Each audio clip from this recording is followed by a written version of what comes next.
Iko Nini episode 57. Alafu hii 57 ina happen kwa the week of Jamhuri Day. Kenya iko how old kwanza? Tuko 50 what? From 63 to tuko 58 saizi. Kenya iko 58. So inamaanisha pia sisi tunaenda kufika 58 when Kenya is 58. Okay, sawa tutadu 58 at 58 next. Wacha tu hope tutaweza ku get guest for hiyo cuz hata issue ya leo tukunafaa kuwa na guest last minute because of health reasons akabaki amecancel. Tuwezi itaja ni nani cuz tuna hope in the future it happen. But sasa one of the things ime happen hii wiki ni the Permanent Presidential Music Commission. Ilibaki ime-release a few tracks.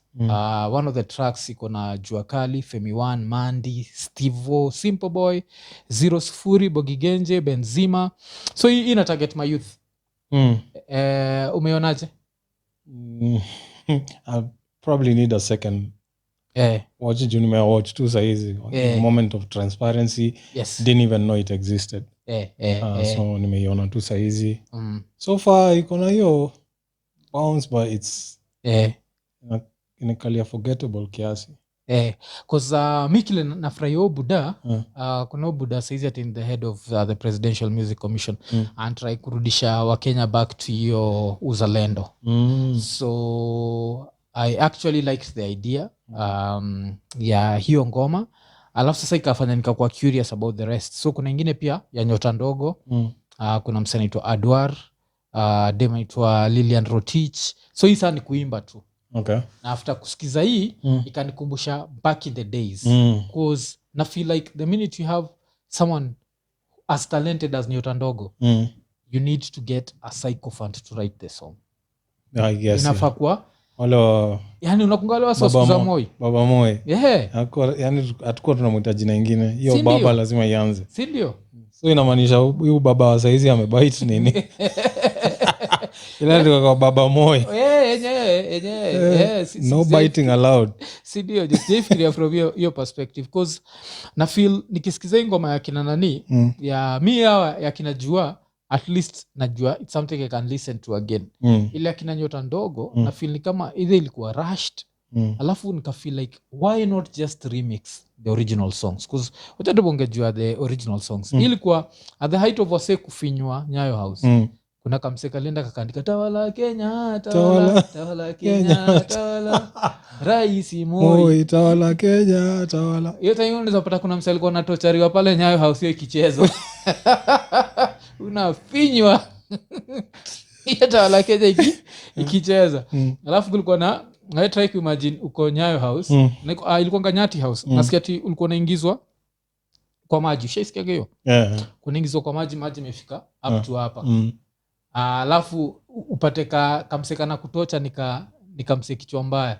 Kanaweza kwa tu pale kameka radio kwa Baba Moi sasa yuko mlango. So I try to imagine how say waswali andikaga hizo ngoma like kulikuwa hata na hii moja sikumbuki the tune but ulikuwa nasema tujivunie Kenya taifa letu tujivunie Kenya taifa letu tukufu Kenya tunayoipenda daima Kenya tunayo. Get those people who wrote those songs to write a song for the Nyota Ndogos. If not get akina Nyota Ndogo to sing to sing those songs. Inaweza kuwa interesting. Imagine ngoma Kenya tunayopenda na Nyota Ndogo ile sauti yake. Inaweza kuwa crazy. We don't need any new music. Let's just do the old using new voices. Isema rap na nini? That one we need new. But the old singing stuff because hizo siwezi kudanganya. Chris Adwar, very great musician. Nyota Ndogo. Lilian Rotich, that song is too forgettable. Wange get to hiyo. Kuzuna kunga hiyo Kenya tunayo. So we spice up na today's instrumentations ka flavor kidogo. Hiyo hata naweza produce. Si ndio? That's nini cause the idea na do ni poa. Cause pia na fanya ma youth wana pata do. But sasa just give it those old songs we give it a new feel. Of course hizi kina Baba Mo hizo zizi unajua utapata dara ziko zinaiandika ilikuwa umepatiwa few hours kama kuna ngoma ya kusifu moyo ama utaenda Nyati House unaandika your best work cause enye moyo ile kinyali kwa manga try to imagine wewe ni dictator unaiba do ya country watu wanaishi in extreme poverty na ngoma zote zinakusifu jo nakumbuka nikiishi TZ hizo cause radio ziko zinafunguliwa I think around 6 am. Sasa hiyo ndio ilikuwa queue yetu ya kwa either kuamka au kuanza so Grand Boy alikuwa anaanza kana za Kenya tunasikia news ya Kenya alafu tunaenda sasa ya TZ. Sasa Kenya unasikia tu manyimbo za kusifu maorezo. Nakumbuka hiyo time yani kuna ngoma zile yani ulikuwa asubuhi lazima uisikie. Ilikuwa like hiyo ndio ka alarm. Kulikuwa na hizo za kusifu inchi alafu kulikuwa kuna za traffic ile sijui dereva chunga maisha dereva chunga maisha kulikuwa na hiyo lakini mimi ile siwezi sahau ni ile nini Maroon Commandos amka kwenda shule kwani hizi ndizo saa za kwenda shule na wewe ni kijana amka kwenda mother kwanta kujua sasa unajua ushay notice hiyo time before you sleep waga tamu alafu nakaleka baridi kana kuchapa na try kudu blanket hivi mother iko anatoa hiyo blanket hiyo mother kwa anacheza na chuo kitu yote ungehata sisi home ungehata kwenda church hutaki kwenda church shauri yako Sunday mother na shughuli na wewe lakini ati chuo ai unacheza nini kila siku lazima okay. So nini hii PPMC mimi naona it's a very good idea. The only thing ni let's remake the old song. So the studio also exists the same place. Unakumbuka mali ka studio kalikuwa karibu na State House hapo nyuma. I think iko hapo.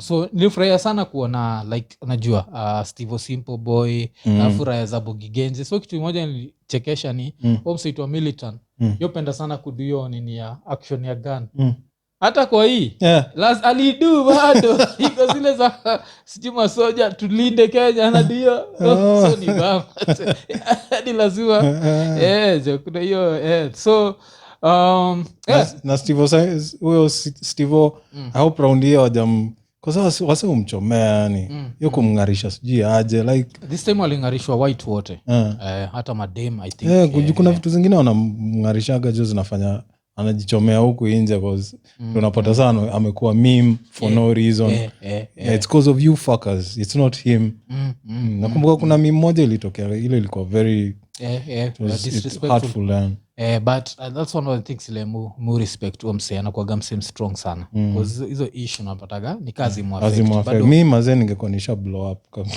place fulani alafu pia naendelea kushine kuzonachikia alipata ile ni ya Odibets although kulikuwa na another rumor that familia yake inamcheza so ana get hizi deals zote but the minute ame receive do hivi lazima transfer to someone else. Yuko underage ile tu I think he's too trusting I feel like this is my family so I don't know how true that is najua so but so to the PPMC good job just remix the old songs remix those old songs tunataka kusikia like these new voices from of course vile tumesema Nyota Ndogo kana anaweza rudi tena kushua Zaka nataka tu kusikia sana Ipei Tande nani tena Nadia Mokami Jovial au dem anaitwa Nikita Kering that's what we need. You're forgetting the most important one. Nani yote Super MC sasa unataka dema adu nini aimbe cause naja ama rap drop aba anaweza drop sura kumka remix national anthem drop hapo ka 16 ama zile za R&B za kitambo ilikuwa a simple 8 iko 16 hata zile kina Bobby Brown anaimba alafu ana drop ka 8 hapo Boys to Men so mnaweza hapo akafanya hao Diana B sijui anaitwa Diana B na afu hizo nini ngoma zake zime get over 1.5 million each So hata I think wacha tubonge cause lazima tubonge juu yake but wacha tuanze faa kidogo. Vitu kadhaa pia zimehappen hii wiki. Nani alikuwa Kenya anaitwa nani? Harmonize. So alikuwa na perform hizo maside za Vasha. So after kuperform maside za Naivasha akabaki amesema that yeye na Otile Brown wanawakia EP ya 5 songs. Nice. So unapata according to mimi the fact Harmonize uko na beef na Wasafi na pia Otile apendi Wasafi kama ameamua acha tu tuduka collab. Alafu na feel inaweza kuwa dope as long as Harmonize ataimba asikam na hizi sarakasi mob zake kunaga kuna time anasahau he's a good singer. One nigga can sing. Just sing man, don't do too much.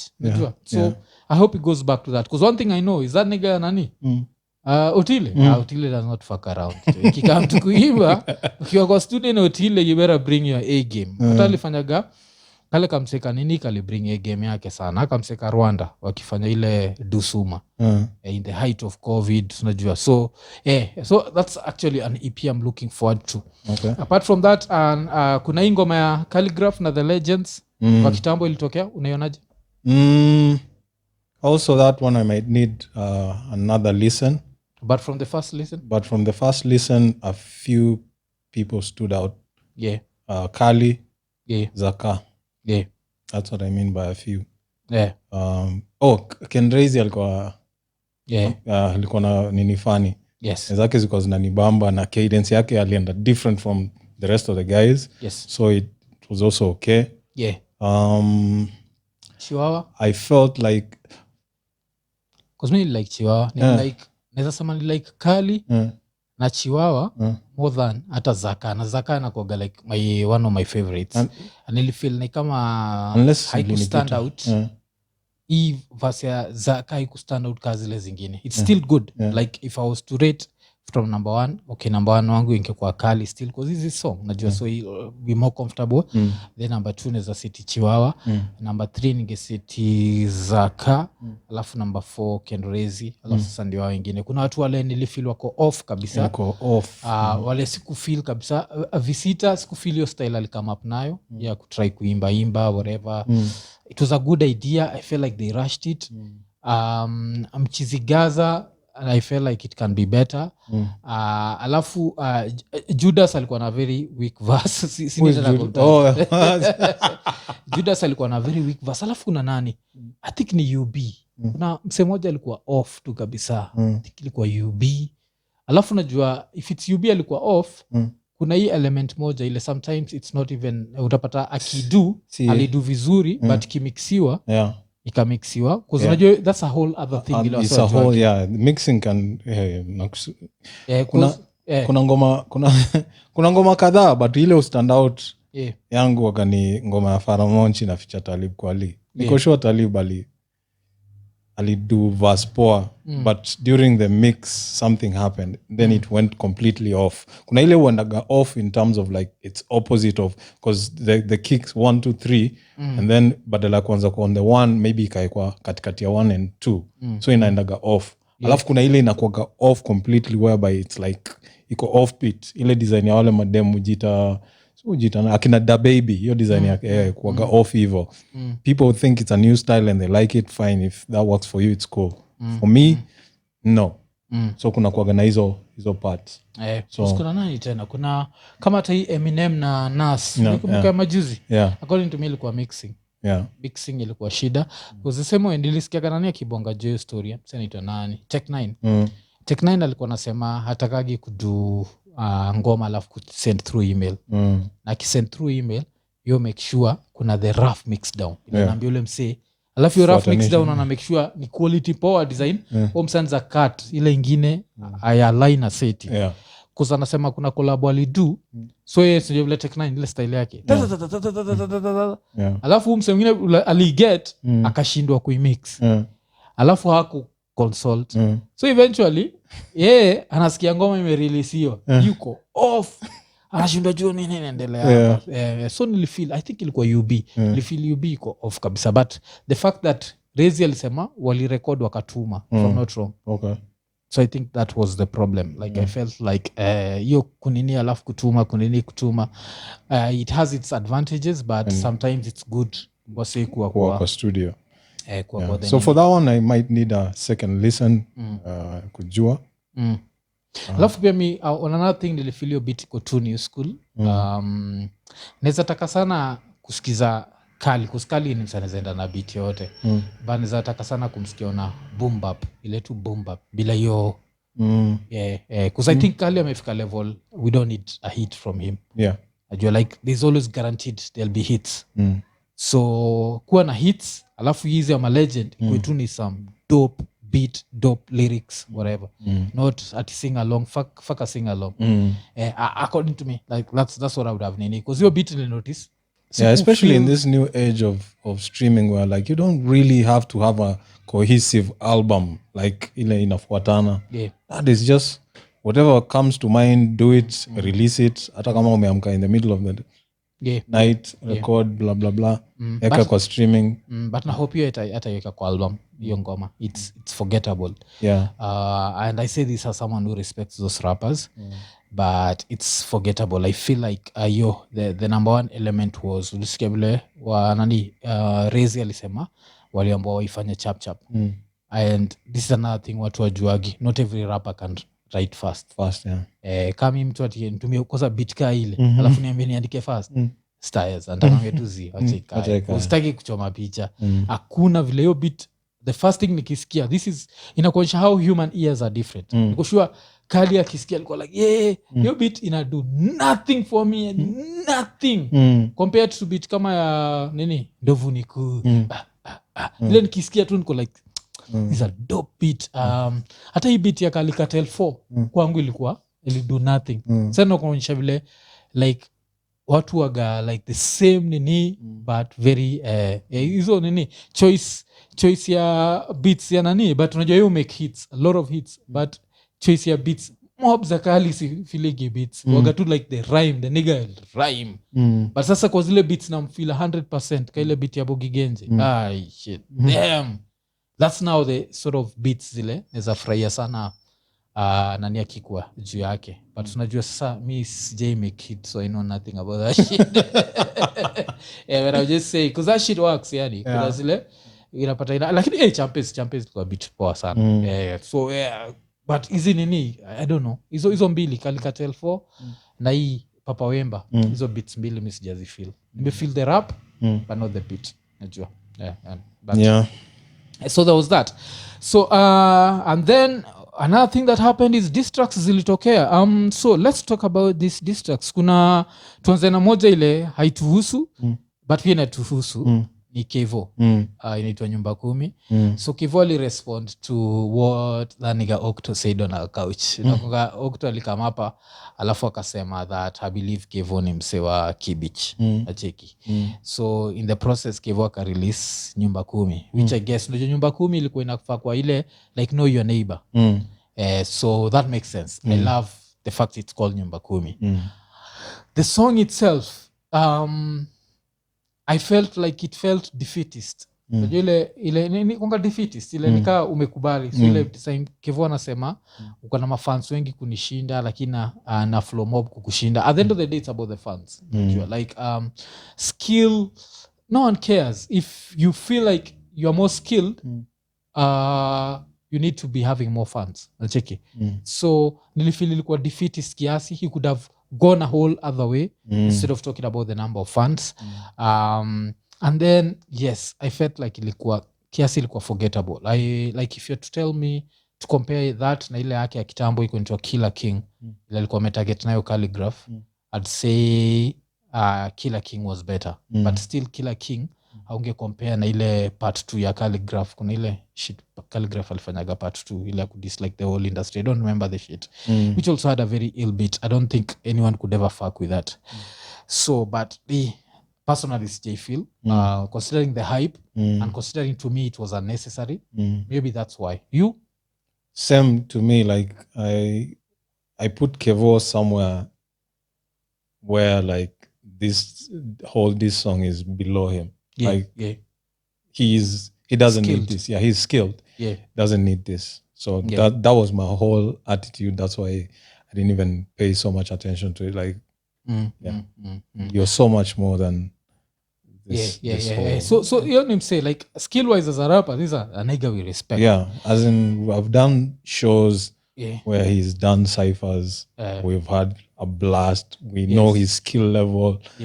Yeah, so kuna ninika hiyo, siwezi kuikompare hata with one of his freestyles. Zile unacheki kuna freestyles zake zinakuwaga even more memorable kushinda your diss track. So kuna ile shit alisemanga, I think I quoted it tamu, sijui kwa hii jangwani sijui nini nyani.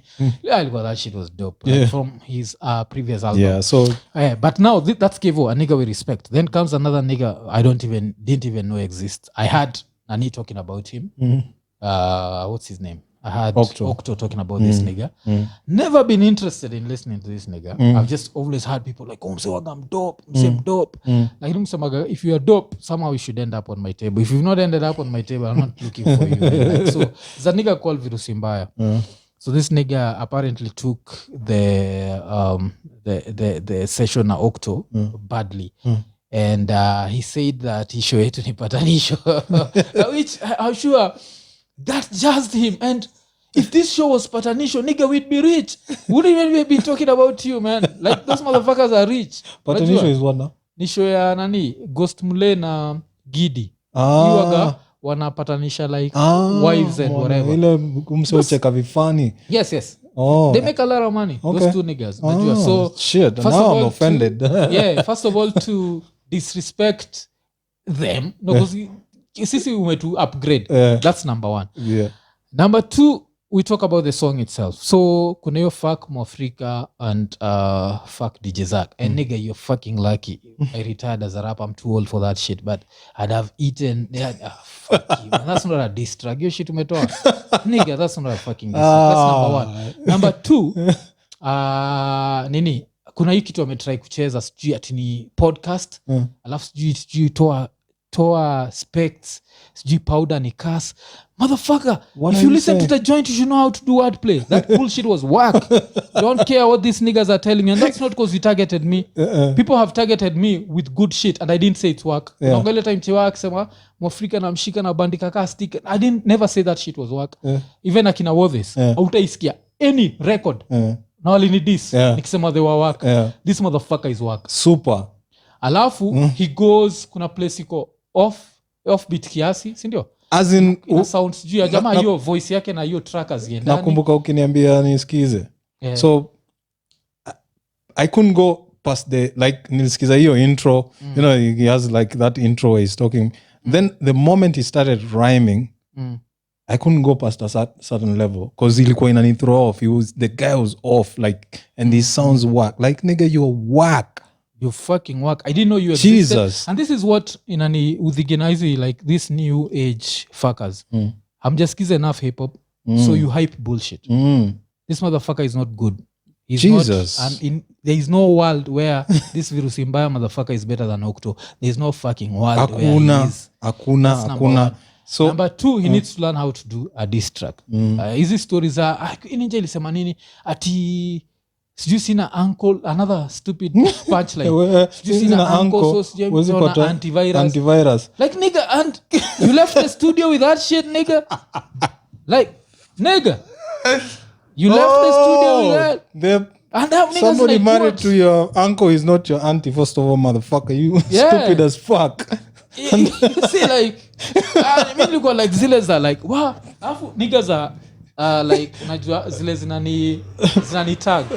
Nigga, we came from battling. Unajua, like, battle the best. Like, misha simama mbele ya DNA. Unajua, that nigga can battle. And your niggas juagi. Like, you come with that shit, and they're like, what? So, that's bullshit. As in, kuna ninja imenitag sijui nini Twitter. Niko nacheka tu because now what do I say? Like, I'm not a rapper, but I can... alafu kitu moja unafaa kujua. The only reason we are talking about this shit is we are supposed to have a guest and the guest canceled last minute. So we didn't have enough content to talk about. So it's you That's why now. we're addressing you. Otherwise, that shit is work. You're work. You used to do the whole thing at December, inakuwa December. Now that's some creative shit. Like, what the fuck happened, man? Like, wordplay, nigga. wordplay. Kinu moja anazambia nigga I've retired but nigga go through my wordplay. Ngoma zangu na walanguzi you learn about some fucking wordplay, punchlines, cadence, schemes. Vitu tumeandika kitu moja mucheka ni pata kuna shit niliandika like back in the days another rapper does it not biting me but does it in their own way. Hakuna shit anaitangwa nani mse gospel. Kwa kamseka gospel alikuwa annoying. So mimi nilikuwa nasemaga MC Kawe mwambiaga sharap akisharap. Pia he did his own style with that shit. But the lack of afadhali Daniel Torre teacher rap. So I did that was my shit. He did his shit in his own way. This nigga man like unakumbuka the shit that fuck man. Fuck that shit. That shit musabaga a good line is a line unaandikaga mpaka like vitu ngona dugi na languzi hata those niggas wanajua me lecturer shit like umse ako proud eti ametoa kitu na watu walikuwa wanakugasu to hiyo kitu hata hiyo ndo mali yenyewe afu na come against this kwa nini this is a platform anyone can sit there that's why even every time Octually Obonga Mbaya juu ya Kali we talked about Kali sitting on the seat Kevo sitting on the seat the reason we didn't talk about you sitting here is because nigga we don't know you you see and we didn't have a problem with you now we have a fucking problem with you because you came against us with a whack song if you came against us with a dope one tungeko hapa tunaidiscuss yes like me nasemaga tu Chiwawa Wothes like those two niggas I respect those two niggas because they came at me with some shit I take it they had some bullshit here for foreskin which I took as just a part of the shit because I don't think it was tribal it was just it just happened when you're battling someone you're trying to hard yes alafu nafikiriaga it just happened that by that time sifikiri kwa najua mimi ni Jack sota nani akisema hiyo story ya foreskin kwa zipa I'm thinking alikuwa naisema tu as a disrespect but not as because of the nini so that's Chiwawa and Wothes so nigga go back listen to Chiwawa Wothes listen to how they step did your this pen game up first of all not even step your pen shit. First of all even that voice you're not supposed to be not everyone can be a rapper. This is one thing that people also have to be told. Some people need to be fans. Azizi ile shit walisema. Some people need to be welders. Nigga, we need real bars. In the world we know, nigga. Hakuna kitu muchukia kama when I can look at your picture and know that you stink.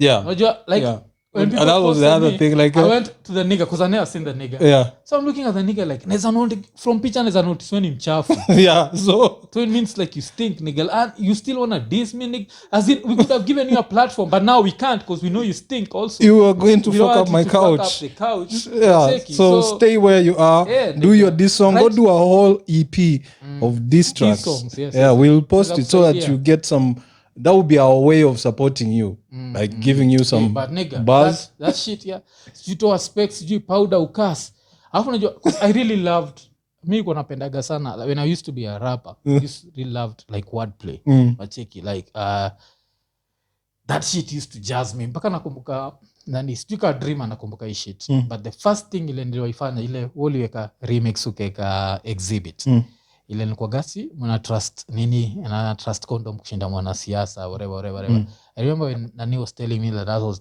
one of his dopest shit Dream and I respect Dream and that stayed with me alafu mnakunga majuzi sketch akisema the same shit like he come to punchlines wordplay and I respect so now to see another nigga trying the same shit but in a hurry to release a song cause ile hype ya Iko Nini so fuck Zach, but I don't think he was in a hurry more that's the other thing another thing saying fuck Mwafrika I understand because I talk shit Zach is always a peaceful nigga like Zach to go too honest bona kwaga mostly peaceful you never been a rapper you've always like given everyone there this nigga attacks you and like nigga so at this point I'm like no cause you pia party ya kusema people walikuwa in a hurry we did that episode that was episode what 51 we are 6 episodes up so they were not in a hurry that's the other thing I have a problem with even the Kevo joint alitoa hiyo alikuwa na hiyo time yote kuandika and this is the best you can come up with Kevo at least he come to kila kitu ni fresh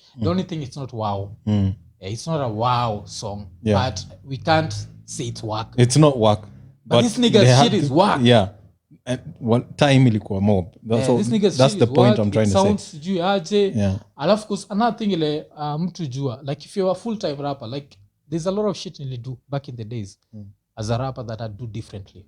I used to write and then go and jump on any beat with that.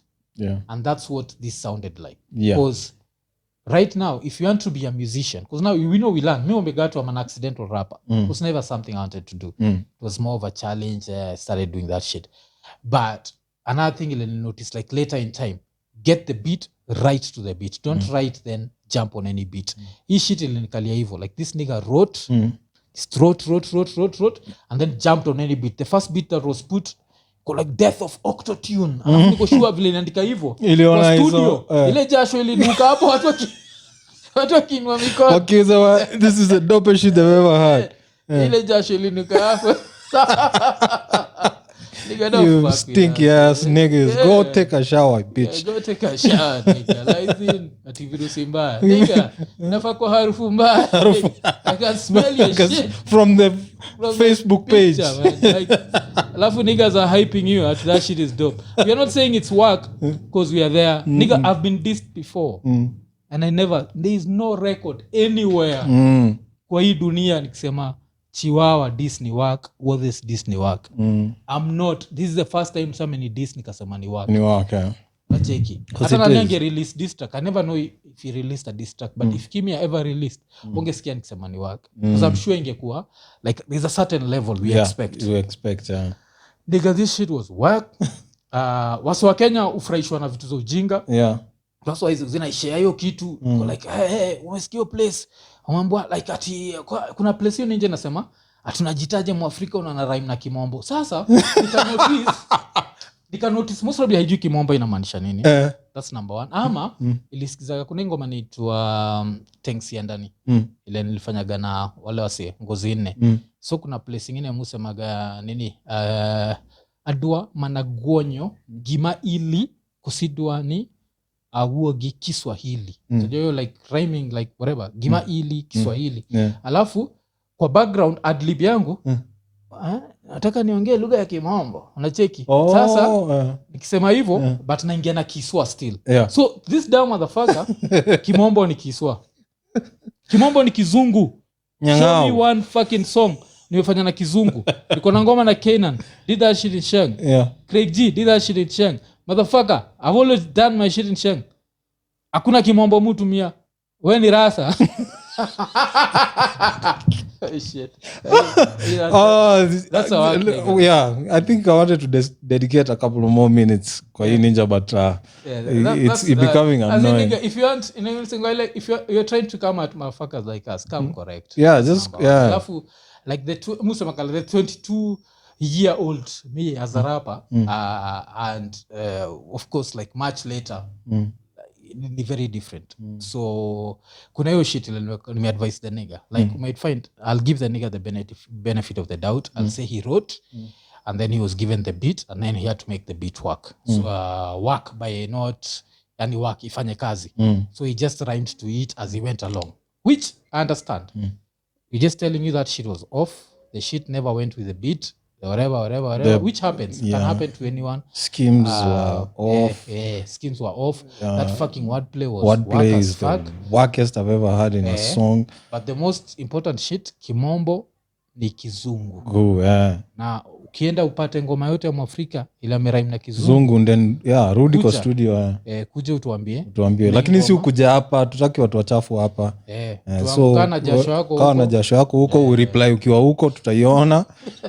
Ukitaka lessons za kujua kurap na nini, kuna Diana anaitwa Diana B anaweza kukufundisha kurhyme. Na gale shit ya nani ya Master Ace.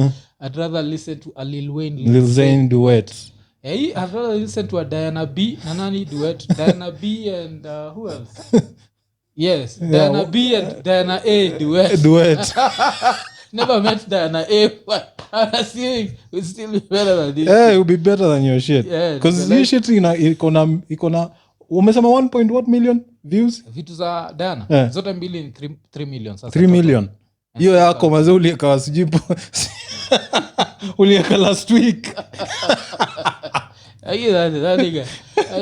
Uko na bahati YouTube wameanza kuhide nini dislikes for wordplay unikatsia gasa ujinga. Think like you don't actually need any wordplay. You can do a dope song without any form of wordplay and without any punchlines. Because zile like ngata tukisema hapa vile ninja amitigi ninja ijui anything juu ya rap inaniambia amupenda vigeti juu ya punchlines. Like vigeti anaga punchlines. That nigga just has a very good rhyme scheme. No fucking punchline. Not punchline, yeah. Dope MC, no punchline. So I say what punchlines kibao has zero punchline. What do I do what a punchline is? Yes. That's number one. Then they don't know how to use metaphors. Similes kiasi ndio mi wana. Simply mlikuwa mnalala kwa classes zenyu za literature na nini. Ya Kiswahili ilikuwa inaitwa nini? Hizo. Mlikuwa mnalala. Alafu mkikuja hapa mnaanza kusikia. That's the worst thing about these rappers. Okay, sisi to learn from like the original. Yeah. So we were trying to emulate what the original guys were. Yeah. And then ikakuja Kenya, kukakuwa na wase wana emulate original, and then kukatokea wase hawajui the original wana emulate hao wengine. Yes. And then somewhere in between hiyo nini connection ikapotea. So kutokea wase wana emulate wase hawajui mahali the origin came from. So now you're just saying things because you had somebody saying punchlines. You don't know what a fucking punchline is. Yeah. So unajua hizo ndio alafu ikuhypewa because you're broke and smelly, you're doper than somebody who is clean. EP, I think bile EP ya Matata ilitokea. I listen to that shit. Mtu wangu anapenda Matata sana.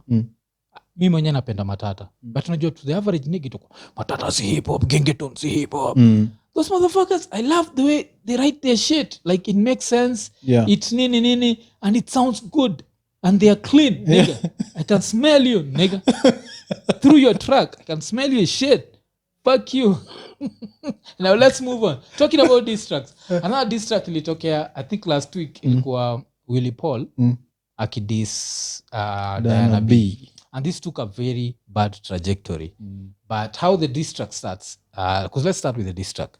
Kwa diss track, Anaya nasema ati ushaiweka kijiko kwa sufuria. So you know what he means? Ati that's the first time. That's how nilifeel the first time vile alinipatia. So let's talk about that. Zach, siko baya lakini hauwezi nipata. The same way nimesema mtezi ipata nilibonga Mbaya juu ya distracts zimenitaja before. The same thing. I've never gotten a vagina and been like ini kubwa sana. Yeah. Ushaipata nini? Moga najiamini mbaya sana. Mpaka nasema wacha ni quote ka philosopher.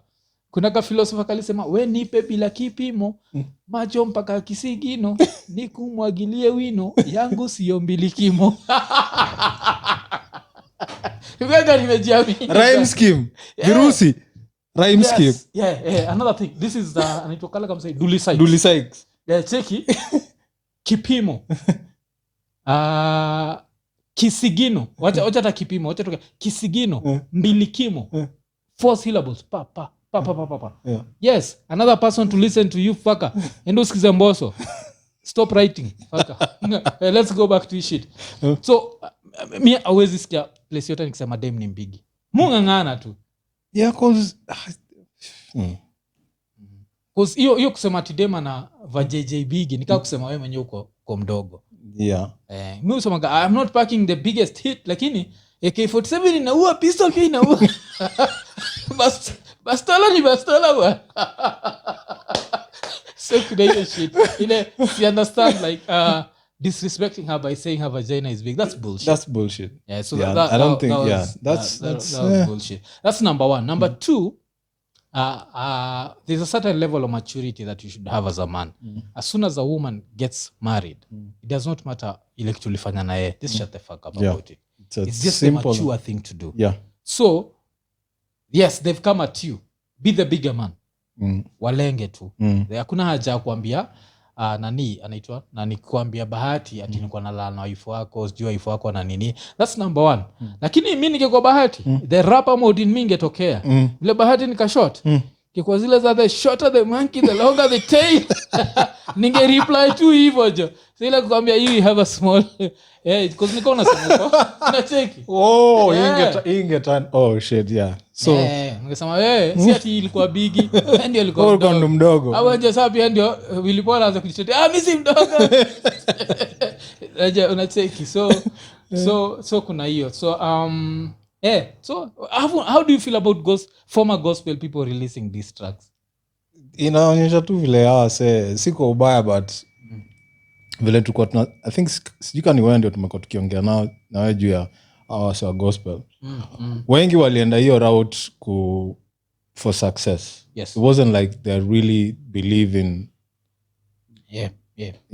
walienda huko tu juu walikuwa wanaona a few gospel singers were getting more than we are getting over here as ordinary rappers.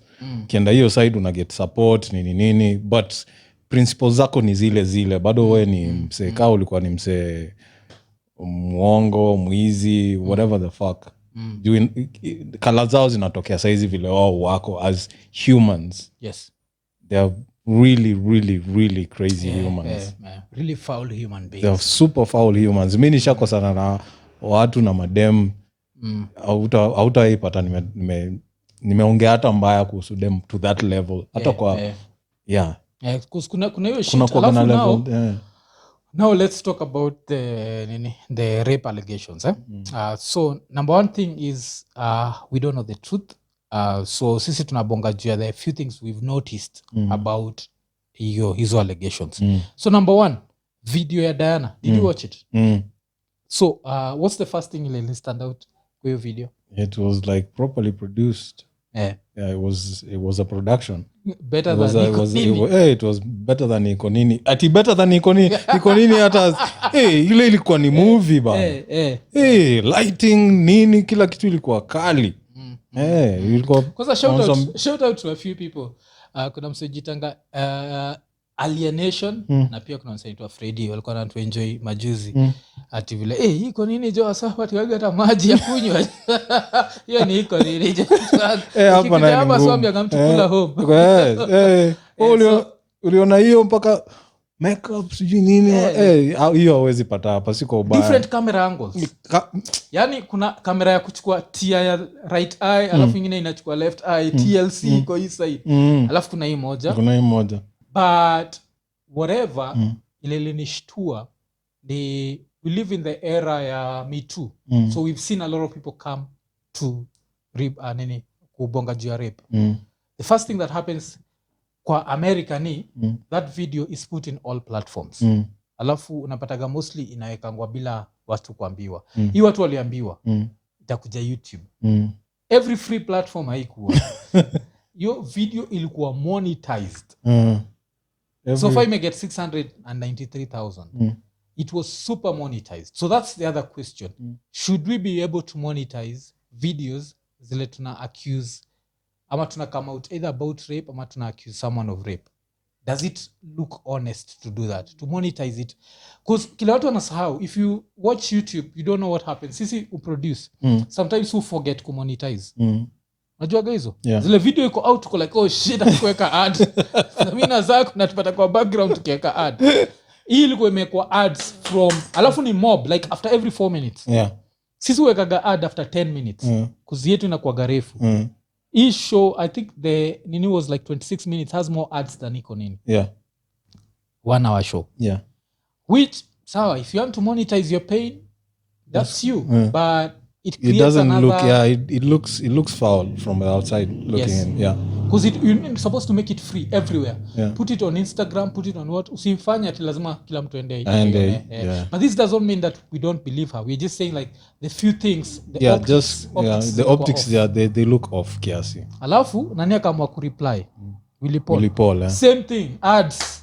kibao I'm like hakuna mtu like you're being accused of rape dude instead of kujitetea juu ya rape bado umeenda kwa background unaweka ads like nigga so uko like ile siku tulikuwa na yeye nikamshika then nasikia Safaricom niko like nikamshika nini jo mtu unangoja Safaricom skip ad bila skip shit there was nothing good man sasa monetize hiyo alafu sasa in the process pia kuna interview ili happen hiyo msana itwa Wisdom. I don't know how biased is, but Wisdom ni based in both of them. But right now he's tighter with Willy Paul. So according to him, those two people knew each other, used to hang around each other. And so it's gotten ugly because of this. So it comes back to the joke ya Biliba, ya believe women. So this is very tricky, man. And I hate this because, you know, naturally when you hear about rape, the first thing is you want to believe the woman. But now we live in an era where you can weaponize that. So I really hate that because I don't know who's telling the truth. Because this nigga has been accused before. It's not like he's an angel. Unajua kuna ninja ikiaccuse kwa mara ya kwanza utakuwa like, ni mara umse ameaccuse before. But sasa ile script aliaccuse nayo is the same script this girl is using. So it might have happened the exact same way. Ama she's just using that script. So it's very hard to tell. So I'm thinking like saizi ni those two peke yao ndio wanaweza jua what happened. The rest of us, let's just stand from the outside and see what happened. If you want me to believe either of you, wa kwanza kutoa ads to fully demonetize the video is the one I believe. Exact tutangoja.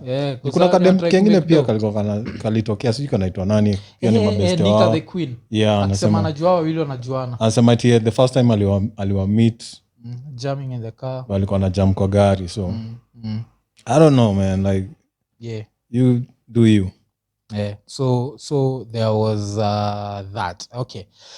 So tukiapo so vile tumesema, we don't know who's telling the truth. I mean, the only problem we had was like monetizing such an important issue. There are things that should be free. Like just let people watch without ads in between. So pale yuko mimi nasikiza Diana, I'm there with her in her story. Then Safaricom inakuja. Then Jumia inakuja. Ninunue, sitaki kununua vitu bwana. Nataka kusikia hii ngombe ya kunajisi. Ona niambia ninunue kiatu, ni mtu amenajisiwa ajojinga. Oh shit. Sini wajinga. Acha to move on. Acha to move on to more happy things. Zako najua raia inaitwa Levis Barasa. So Levis Barasa ni msana anachezea Zoya Sugar.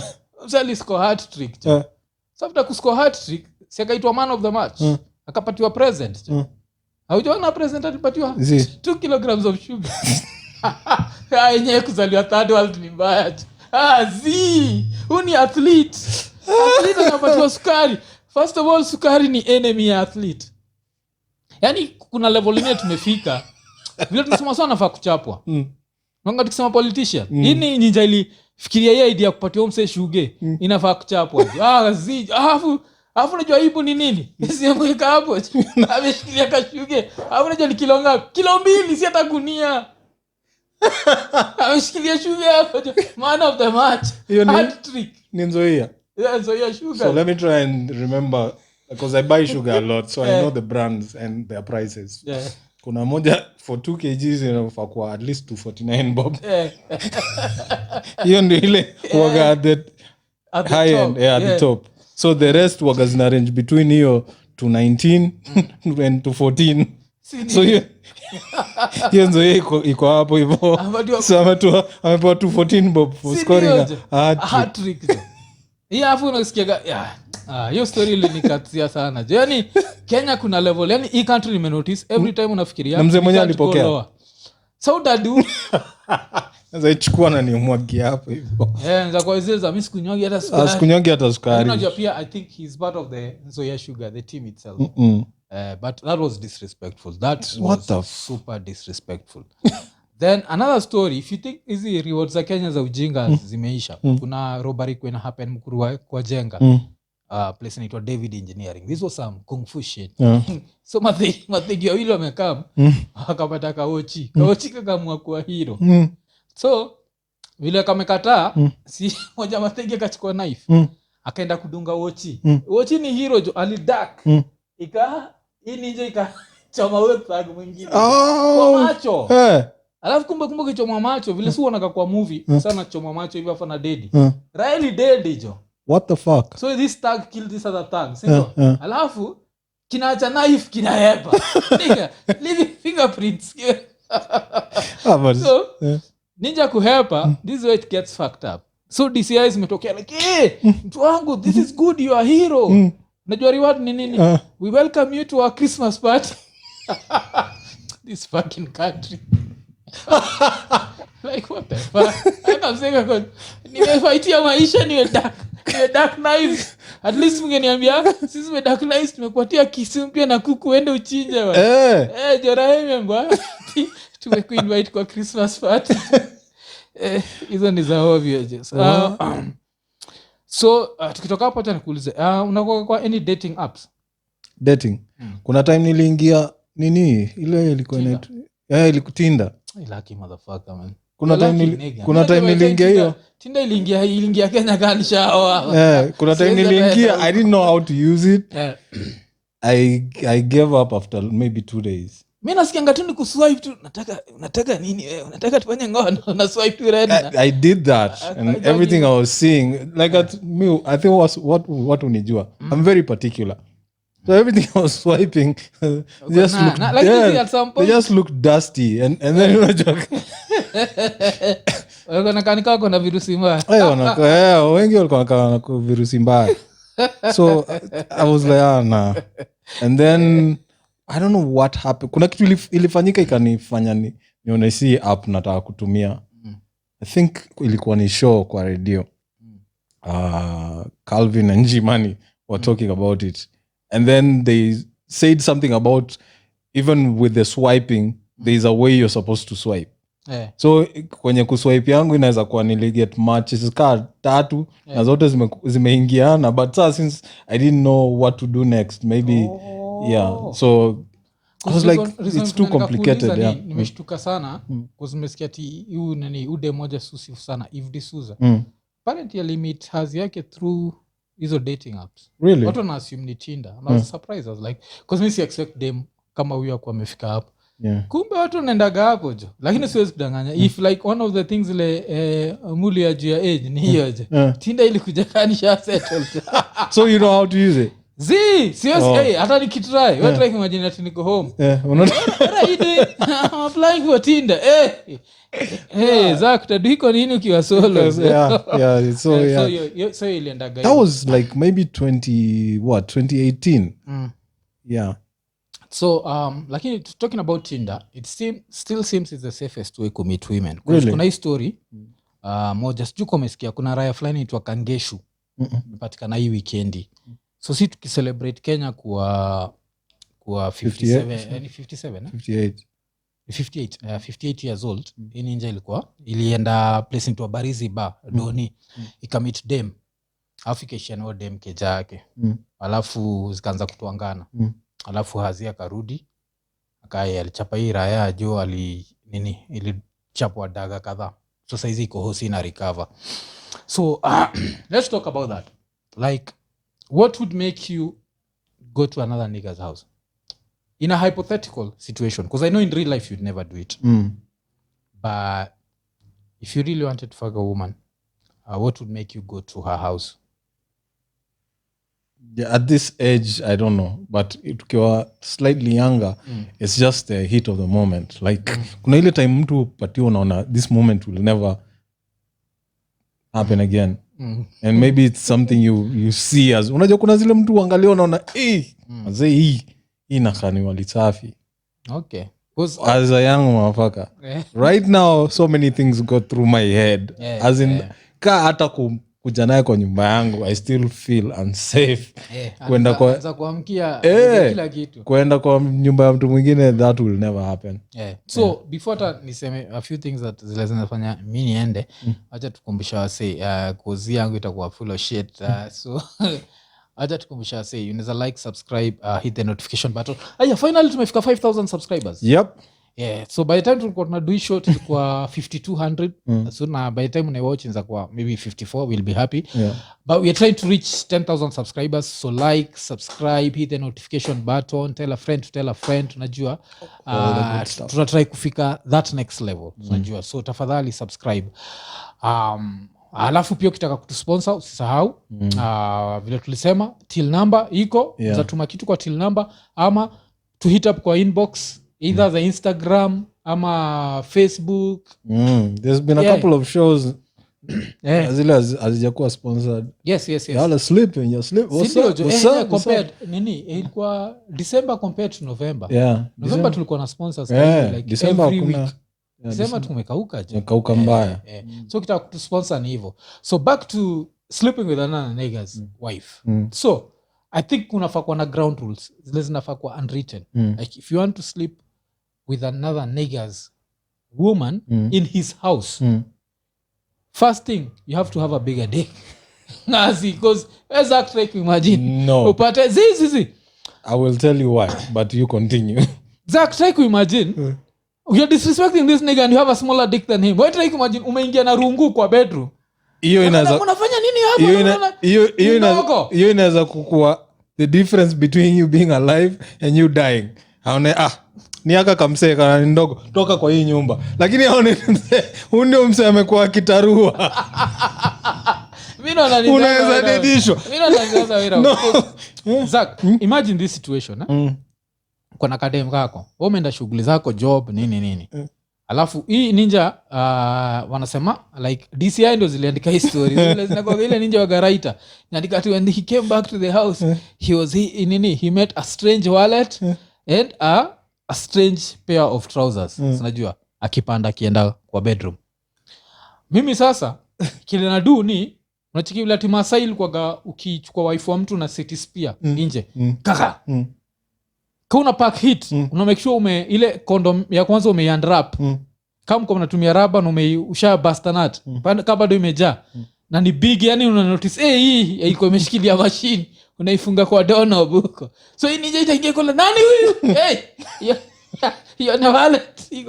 Hiyo na ile use condom itulie like huyu bwana si wa kawaida.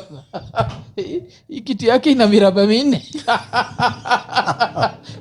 So msana tulia, that's number one. So according to me, the nigga has to have a bigger dick. Wanasema smaller. Yeah, because that can be the difference between you being alive and unasikianga ile joke wase make the whole racism thing started from a white man seeing a black man's dick. Like hiyo mauchungu. Anaweza ona hii ndio kitu imekuwa iki stretch nini yangu. I take personal. But ikipata nini ndogo, anaweza assume demango hawezi kuwa na nini na msi ako na nini ndogo hivi. Maybe ni first time alikuwa na experiment and maybe it doesn't even, it won't even work out. So unamslap tu kiasi unaambia wewe toka kwa hii. But ukipata atika amepack. Now of late umekuwa ukifeel nika kuna some space. Kambili zi. Hiyo unaweza anza kudeal na hiyo kwanza hata. So naona hapo mwana mimi na Zach tumeenda different ways. So Zach amesema the dick needs to be smaller, me is my big. So I think we don't agree on that. So with that first rule tunasema do not go to a man's house. Second rule, if you're going to a man's house, me sana nimesema bigger dick and then a gun. Cause unajua the first thing the Kenyan nigga inaenda ku grab ni either panga ama nini. So mimi the first thing ni ile mlango tutaifunga, si nimeset ile raba nje. So you have to go through ile raba yangu ile imejaa nini. Alafu the second thing tumefunga mlango, the third thing na pack hit. So ile ninja kikuja nani hiyo? Nenda nasimama vile usiona kwa movie nasimama nyuma ya mlango. Alafu nafungua. Ninge kifungua tu. Kiagan kwa kichwa. Wewe unaambia tulia bwana. Kiagan kwa kichwa. Niambie now we are going to have this conversation. Alafu unajifunga vile design ya Marcellus Wallace. Funga mdomo. Because hutaki pia ipige nduru. So unaifunga mdomo. Unacheki. Unaifunga mdomo. Alafu unaivua nguo. Sasa je inashitwa kada ni ya gani na mimi. Au sasa naambia we are going to have a therapy session. So unakisha light. Wako ndani bado. Don't forget your parking heat. Iko hapo. Toka kiko kadogo. Kametulia naambia first of all unaona bibi. Shesikia happy wife happy life. Unaona hii. Unaona yako. Wana expect atoe furaha wapi? Saiko ameja. Lakini je, haizifika nduru.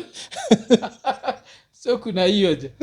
Kishatoka hapo, so unaanza inaitwa gaslighting. They make it feel like it's his fault. So naambia like mimi hapa ndio kufurahishia bibi. Sema ukipata na kupikia vizuri ni juu yangu. Mimi nafanya nakuwa na furaha. ona kuona nini. So that's a thing, because without a weapon. But now let's go back a little bit. Yeah. According to DCI, alimit a strange wallet na strange pair of trousers akipanda stairs. Ilikuwa inavua tu unavua nguo kwa wenyewe ama haikuwa inajua kuna wenyewe. Number 2, always assume the worst. Like me, ningeenda kwa dem ninge always assume there's going to be a nigga, hata ka si hazi ama nini, there's probably a nigga that's paying the rent. Yes. Just make sure the doors are locked from the inside. So hata ka kuna key. Ndio nasema sasa hii ndani ndio unasema unaifunga, alafu wait for the nigga with a gun. Cause lazima uwe na, cause inakuja na panga na kisu. That's guaranteed. A Kenyan nigga won't show up without panga ama kisu. Na kuna wase wengine, from what I've seen so far, I'm really surprised by umse akiingia hapo akiwa peke yake. What I've seen with a lot of these guys, wawita mabeste wao, wanakuja kusherehekea kuchapa mse. Kumbuka tu pastors fulani tukichapa chapa. Yes, nakwambia sasa, that's why gun ni muhimu. Kwa grab the nigga, zeki gun kwa kichwa alikuwa mtu yote akileta ujinga one. Mtu yote akileta ujinga one. Alafu unaonyesha pia niggas msaide, unaona yangu ni kubwa kushinda yake. Nifanya bibi yake ananipenda bwana. Lakini sasa unaona hivyo. So nilikuwa nasema hivyo, have a bigger dick. If you're going to another nigga's house, according to me, have a bigger dick and have a gun. Because no, it's a life and death situation. So you need to na make sure hii ninja inajua it's your own fault that your wife is cheating. Kama hukubarikiwa haukubarikiwa, alafu unafanya ninja inatulia. Mimi tunaweza have even a therapy session, like tunaweza kuwa disrespectful hivi. Tuko pale keja inanuka budisi, inasema booty dick ni booty dick and pussy. Ninja iko tu hapo, tunafanya therapy, unaambia wife now stroke the dick as he watches. Waida inataka hapo msee iko traumatized, anataka tu hataki kufight, italaka tu. Mwanamke nipatie talaka. Sitaki mambo yako tena. Lakini in other words, don't go to another nigga's house. Don't. Because that's a fantasy. That's where people jump out of windows and break their fucking legs. Yeah. Don't go to another nigga's house. It's simple as that. So huyu msanii tu Kangeshu. Twangu, we hope you survive. But kwenda kwa nyumba ya mwenyewe ni ujinga.